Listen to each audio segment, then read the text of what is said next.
This is Agnes van Rhijn.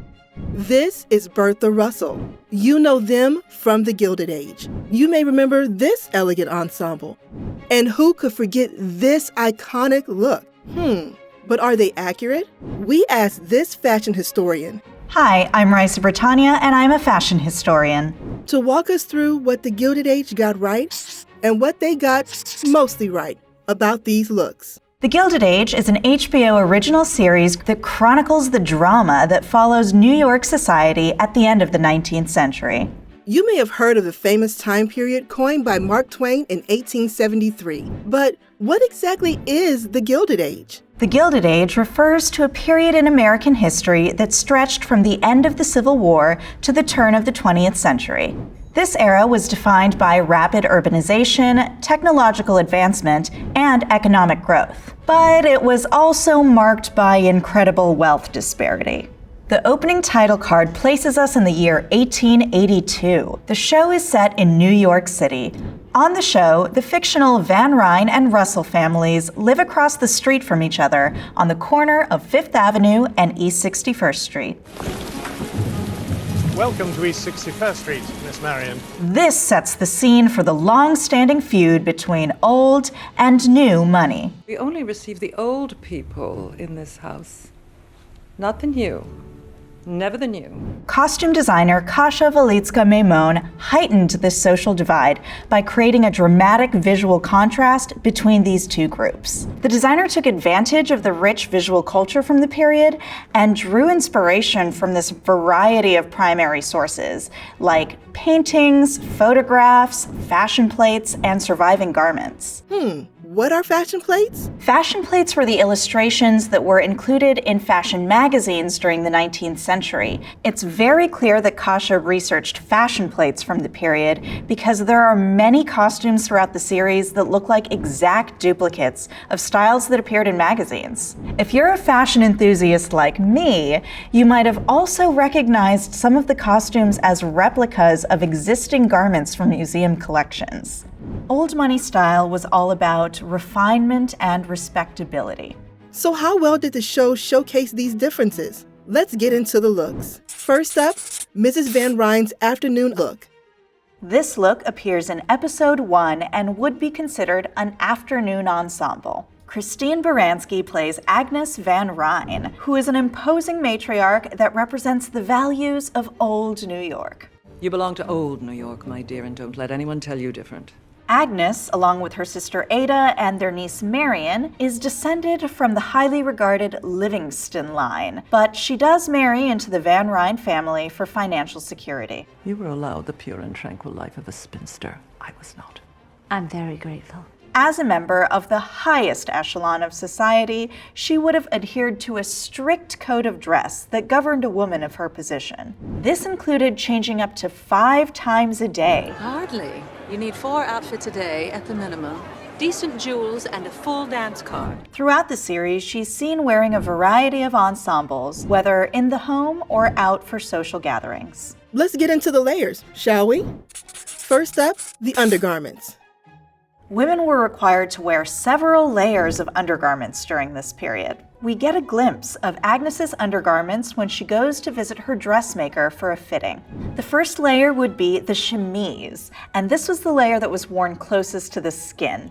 Underneath, she would be wearing drawers or pantalettes, which were bloomer-like undergarments that were worn on the lower half of the body. As they had for centuries, women in this era were required to wear stockings. Up next, the corset. Corsets were structured foundation garments that sculpted the torso into the fashionable silhouette of the period. I'm going up to change. I want to get out of this corset. Up next, it's all about the bustle. When it came to fashion in the 1870s and 1880s, it was all about the bustle. The bustle was a steel foundation garment that gave skirts of this period their unique shape. During this period, it was very fashionable to have a narrow waistline and a voluminous posterior. The bustle defined fashion during the 1870s and 1880s. But there was a brief period in the very late 70s and early 80s where it diminished in favor of a more streamlined silhouette. we see Agnes debating the evolution of bustle size with her dressmaker in her fitting. I should point out that bustles are getting smaller for most people. I am not most people. Talk about iconic. Next up, petticoat. Yup, we're still on underwear. The petticoat was a cotton skirt-like undergarment that provided an additional layer for warmth, volume, and modesty, which was a priority for ladies during this era. And now, afternoon dress. There were certain design features that would make a dress appropriate for morning, afternoon, or evening, such as neckline or sleeve length. For the afternoon, the sleeves could be shortened to reveal the forearm. But the chest had to remain covered, which would make this open neckline inaccurate. This is a rule not often adhered to in period costuming, and we see many characters throughout the series with exposed chests during the day. This would not have been acceptable, especially at this echelon of society. Dresses in the fashionable silhouette featured a sculpted bodice that dipped low in front and was fitted over the hips. The skirt would have fullness to accommodate the protruding bustle and additional decorations to emphasize the backside. Fashionable dress of the late 19th century is notable for its heavy ornamentation. In 1882, skirts for indoor wear tended to have a bit of a train, and we see Agnes drag hers through the dirt as she dramatically storms across the street to barge into the Russells' house.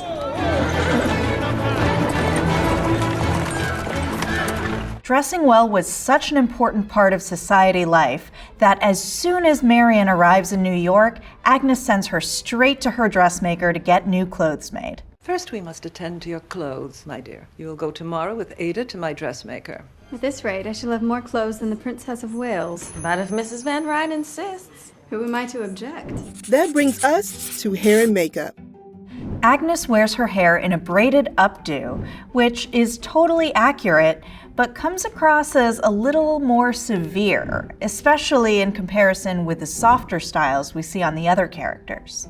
An upper-class woman was expected to wear her hair up every time she was seen in public after being formally presented to society. Gladys Russell is the only character we see have her hair regularly down throughout the season, but that's because she is not yet formally out in society.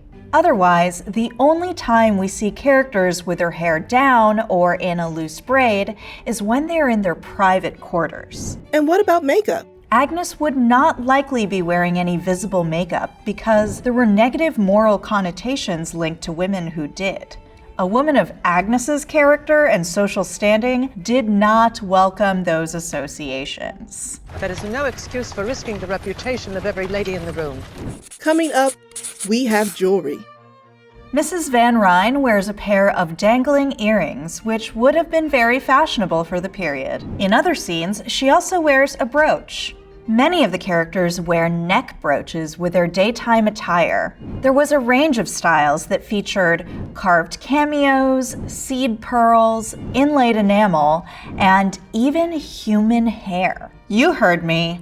Human hair. Mourning jewelry was a common way to commemorate the dearly departed. Often, a lock of hair would be encased in a piece of jewelry, like a brooch, and worn as an act of remembrance. Such a piece of jewelry would be appropriate for a widow like Agnes, if she had any affection for her late husband. Ouch. Me, with the Van Rhijn money, which was not achieved at no cost to myself. On to our next layer, boots. High-button leather boots were the standard for daytime wear. The style prevailed throughout the late 19th and early 20th centuries as the everyday footwear choice for the working class and upper class alike. These boots extended up over the ankle and provided modesty and coverage for those perilous moments when skirts may need to be lifted. For example, when walking about the city or getting in and out of a carriage. Who could forget the accessories?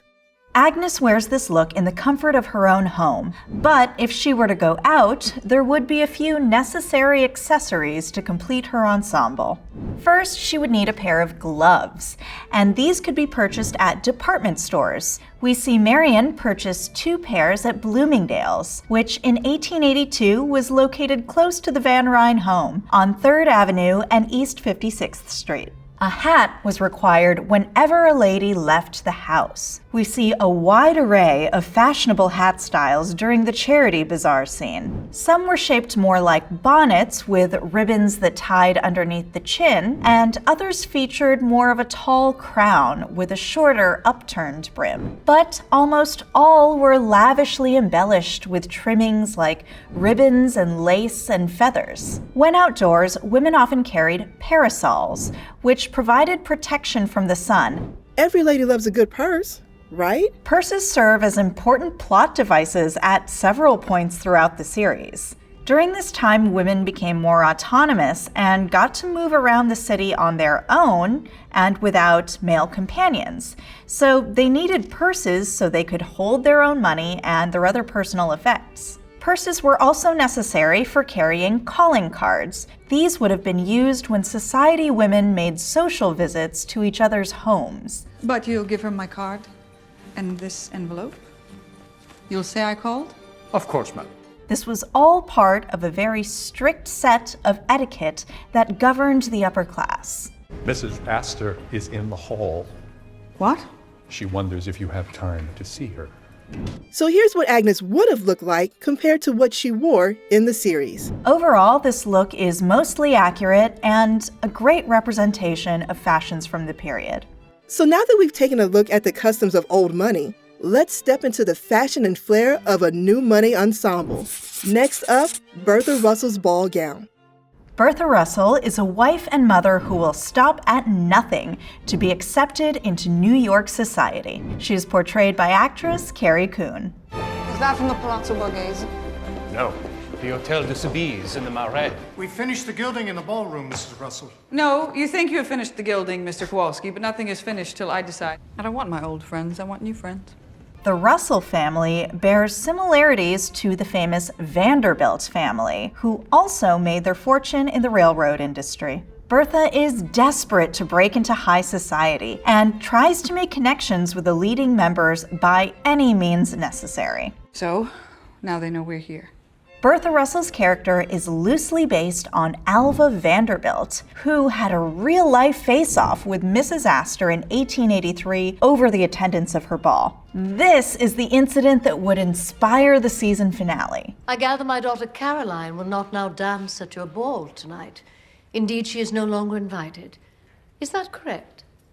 It is? For the big event in the season finale, Bertha wears a ball gown, which was the most formal category of evening attire and therefore commanded the highest sum. Women spent a lot of money on clothing during the Gilded Age because appearances were everything. Upwardly mobile, nouveau riche women like Bertha Russell had a taste for the dramatic and for the avant-garde. She would have patronized the most highly regarded European fashion houses. These were the same fashion houses patronized by the old money set. However, those women were in the habit of buying the latest styles, but then keeping them in their closets for a year or two, so as to not appear too fashion forward. Bertha Russell would not do that. While old money women tended to be more modest, nouveau riche women really wanted to show off their new wealth. Let's draw this gown layer by layer.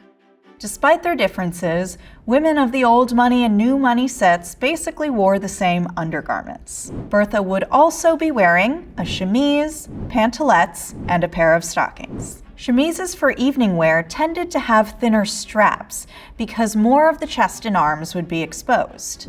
You know we can't forget the corset. The silhouette of the 1880s corset featured a narrow waistline, a rounded abdomen, and fullness at the hips. Stitched channels encased strips of boning, and this is what gave a corset its rigidity. An upper-class woman like Bertha would have a lady's maid to dress her and to maintain her daily wardrobe. Will there be anything else, ma'am? You tell me. Will there? It might be better without the brooch. It's too much? Yes, it's too much. For the next layer, we have the bustle again. The bustle was a fashion staple that both nouveau riche women and the old society women deemed essential for a fashionable ensemble. There are a variety of bustle types that were used to achieve posterior fullness. Here comes the petticoat. An evening petticoat would be similar to a daytime one, but could incorporate more ruffles to support a heavier skirt. Evening dresses typically featured a tail-like train, so a petticoat with extended length at the back would be appropriate. And now for the main event, the ball gown. Bertha's ball gown is very closely based on a surviving garment in the collection at the Metropolitan Museum of Art designed by the House of Worth. However, that original dress dates to about 1898, about 15 years after the show is set.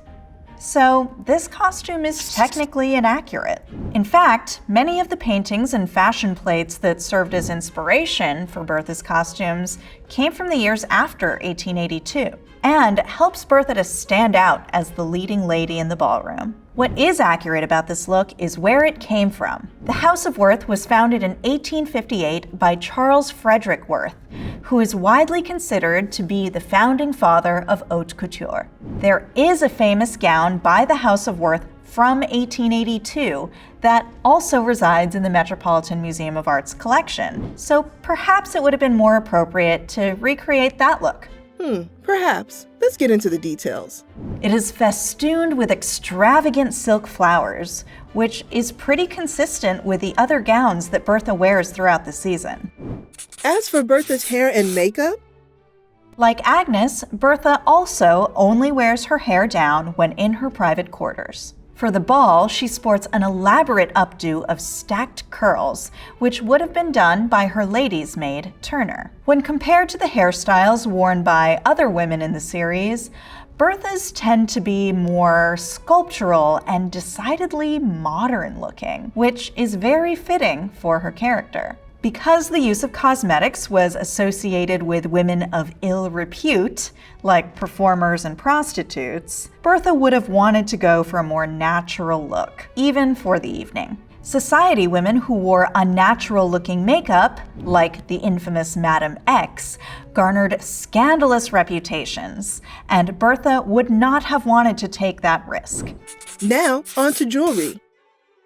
Chokers were very fashionable for evening attire. However, Bertha would want to wear her finest, flashiest jewelry to impress her guests. Up next, the shoes.